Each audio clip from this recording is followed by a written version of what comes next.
Welcome back po sa Panahon TV. Sa puntong ito para po malaman po natin ang inaasahang lagay ng panahon para po sa araw na ito ng Miyerkules. Makakasama po natin si Mr. Fernando Cada na weather forecaster ng Pag-asa. Good morning, Mr. Cada. Good morning din sa iyo, Amor, at magandang umaga sa ating mga taga-subaybay.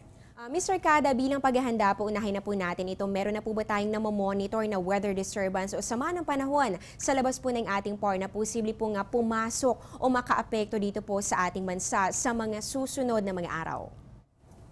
Yes, Amor, halos dalawa yung ating minomonitor na cloud cluster na eventually ito ay parang isa ng ganap na LPA o low pressure area. Unang-una, ito yung nandito sa may West Philippine Sea at nasa labas naman ito ng ating PAR. In-expect natin na ito ay mag-i-intensify pero ang good news, ito naman ay papalayo sa ating bansa at walang magiging epekto. Maliban lamang yung hangin nito na galing sa Timog Kanluran o Southwest at yun ang posibleng magpaulan sa western section part ng ating bansa. Samantalang isang LPA pa rin po ang ating minomonitor. Ito po ay nasa labas ng ating Philippine Area of Responsibility. Halos 1,000 kilometro pa po ang layo nito at patuloy po natin itong babantayan at magbibigay po tayo ng update pag ito ay pumasok na sa ating PAR.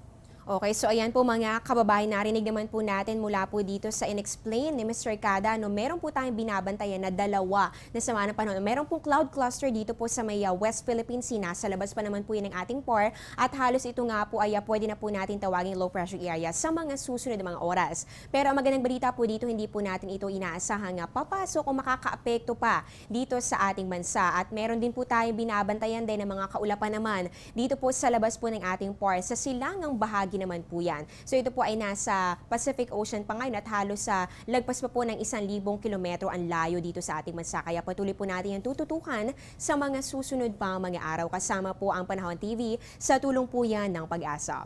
At Mr. Cada, ito naman po, makikisaya po ba sa 2nd anniversary celebration ng Panahon TV ang lagay ng ating panahon para po sa araw na ito? Ano po ba ang nilalaman ng inyong 5 AM weather forecast?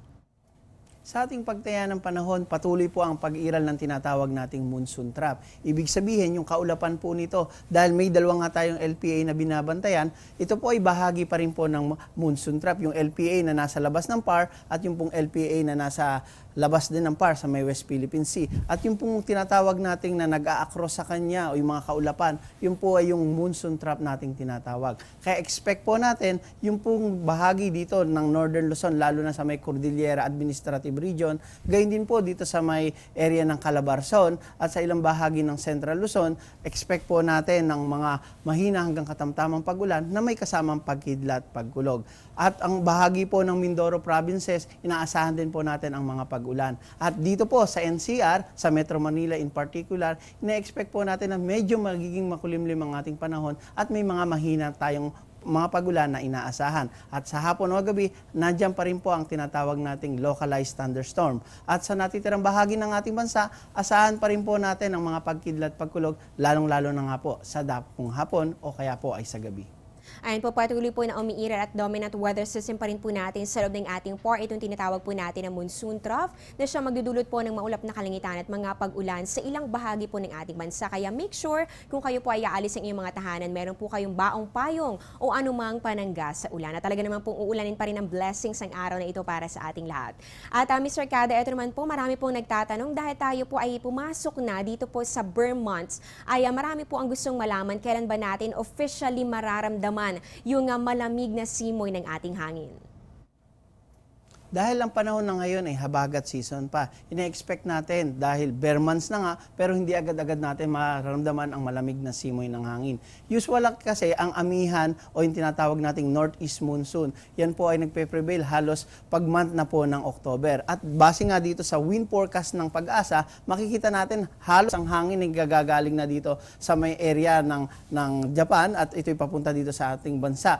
Almost galing na po sa northeast. At sa ating pagtaya, ngayon na taong na ito, posibleng sa late part ng October tayo magkaroon ng amihan, katulad nga ng naranasan natin. If we'll remember last year, nagkaroon tayo o yung onset ng northeast monsoon. Nangyari po yan noong October 17, 2013. At ngayong taon na ito, ina-expect natin sa late part ng October, makakaramdam na po tayo ng hanging amihan.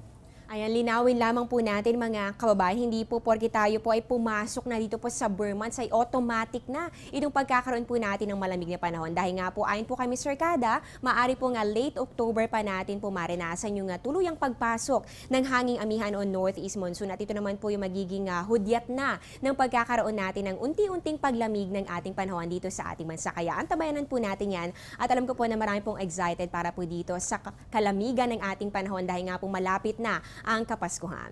At Mr. Kada, ito naman po naglabas po ng update itong WMO o World Meteorological Organization tungkol dito sa mainit na usapin pa rin tungkol po dito sa El Nino na inaasahan po nating makakaapekto dito po ngayong taong 2014. So ano po ba ang highlights ng report na ito? At maaari po ba nating ibahagi sa ating mga kababayan? Meron po ba itong implikasyon dito sa ating bansa? Base nga sa pinalabas na official press release ng World Meteorological Organization, ito ay tungkol sa status ng El Nino. At base nga po dito sa nakikita natin na isang source na pinagkukunan ng WMO, makikita natin yung kulay pula at kulay berde. Ito po at yung blue, yan po ay yung El Nino o kaya La Nina at yung neutral condition. So sa pinalabas na statement, at nakikita rin sa graph na ito, halos mula nung month ng May na kung saan, kung matatandaan natin, nagkaroon ng press release ang Pag-asa na magkakaroon ng El Nino. Dahil nakikita natin ang pag-increase na o pag-init ng temperatura ng dagat, lalong-lalo na po dito sa Nino 3.4 region. Pero nitong month po ng July-August, bahagya pong lumamig, kaya ine-expect natin na parang hindi na ba matutuloy itong El Nino. Pero sa nakikita natin, ngayong month ng August, September onwards, halos more than 60% na nandiyan pa rin ang chances ng El Nino. At sa mga susunod na buwan, ina-expect natin na gradual pa rin mas mataas ang probability ng El Nino. Kaya ina-expect natin na kung magka-El Nino man, ito ay posibleng weak o mahina lamang. At yung impact nito sa atin, lalong-lalo na dito sa seasonal distribution ng ating ulan, makikita natin na halos sa buwan ng November at December, halos mga below normal o mas mababa sa normal ang ating mga pag-ulan. Gayun din sa mga susunod na buwan. Kaya yun yung magiging impact ng ating El Nino, pero patuloy nga natin babantayan kung sakaling may pagbabago ang sinasabi nating El Nino na kinukonsider natin na posibleng magkaroon, pero ito'y weak El Nino category lamang.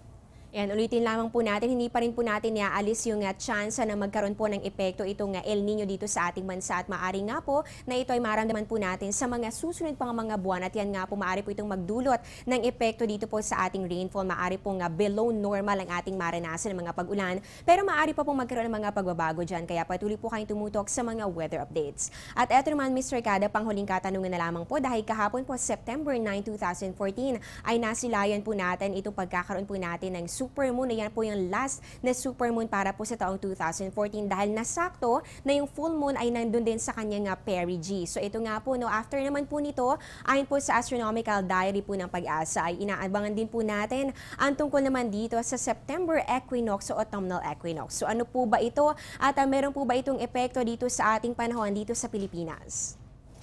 Yes, ang tinatawag nating September o autumnal equinox, makikita natin yan. Halimbawa, ang explanation dito sa ating pakikitang figure. Halos alam natin ang mundo ay umiikot sa araw at may pagkakataon sa loob ng isang taon, may araw na halos yung sun rays ay nagkakaroon ng perpendicular dito sa ating mundo at dahil doon, nagkakaroon ng equal day and equal night. Ibig sabihin, parehas 12 hours nighttime, 12 hours daytime. Almost equal yun, kaya equinox ang tawag natin. Dito sa Northern Hemisphere na kung saan kasama ang Pilipinas, ang tawag natin ay September autumnal equinox, samantalang sa Southern Hemisphere, ang tawag natin dyan ay spring equinox. At ngayong 2014, ang eksaktong mangyayari ang equinox sa September 23, 2014 at yan ay eksaktong 10:29 Philippine Standard Time.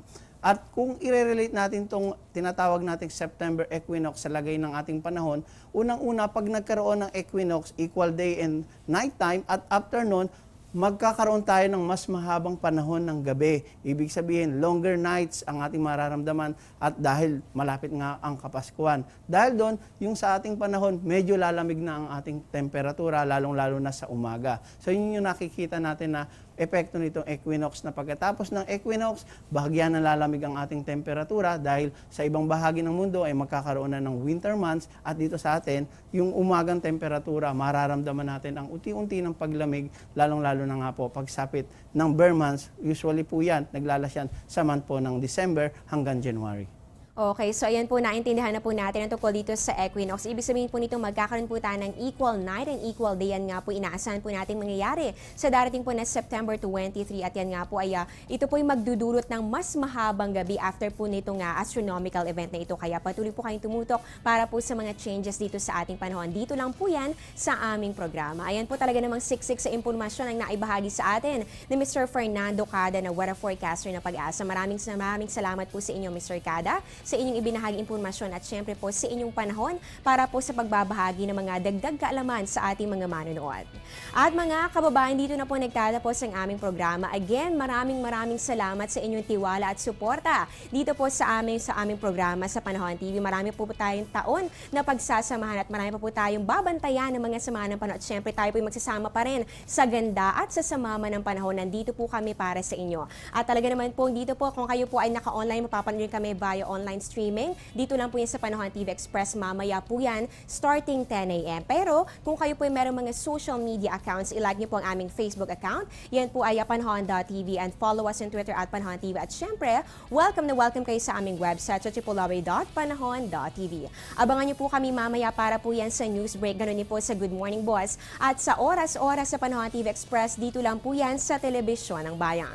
Live mula sa Pag-asa Weather and Fall Forecasting Center, ito po ang Panahon TV kung saan walang pinipiling panahon ang pagbibigay impormasyon. Ako po ang inyong weather lover, Amor La Rosa, na nagsasabing ang taong handa at may nahon, kayang lagpasan ang hamon ng panahon. Good morning po sa inyong lahat and thank you so much.